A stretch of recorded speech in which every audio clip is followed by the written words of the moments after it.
और इनका नाम है भैया खेसारी, इनका नाम है भैया खेसारी। अब पवन सिंह पर फिर पड़ गए भारी। जी हाँ, नमस्कार, प्रणाम, हर हर महादेव। पवन सिंह पर भारी फिर से पड़े खेसारी। जी हाँ, विरोधियों का भैया ये डायलॉग सुन के जल गया होगा। जी हाँ, बराबर जलते रहता है। खेसारी लाल यादव, जितने भी खेसारी लाल के विरोधी हैं, खेसारी लाल यादव सबका भैया जला के रखते हैं विरोधियों का।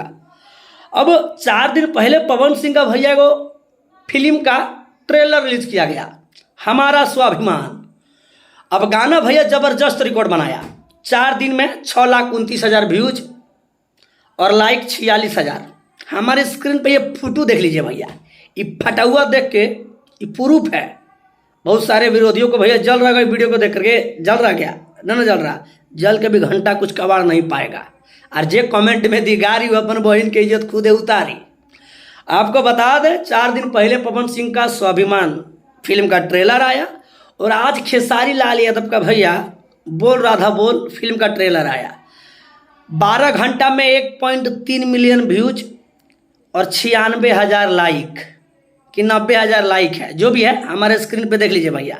यह खेसारी लाल यादव का पावर, इसको कहते हैं असली ट्रेंडिंग स्टार, इसको कहते हैं भोजपुरी का बादशाह और इसी को कहते हैं भोजपुरी का बाप। ठीक है, तो इतिहास मशीन खेसारी लाल यादव भैया इन्हीं का नाम है, जो हमेशा बवाल बवाल रिकॉर्ड बनाते हैं और विरोधियों के भैया फाड़ चीर के धर देते हैं। अभी भी ना जाने कितना गाना ट्रेंडिंग में ट्रेंड कर रहा है खेसारी लाल यादव का, जाके देख लीजिए। बाकी इस वीडियो को शेयर कीजिए, आपका राय क्या कमेंट बॉक्स में बताइएगा। बाकी फिर मिलते हैं अगली वीडियो में। धन्यवाद, आई लव यू, जय श्री राम।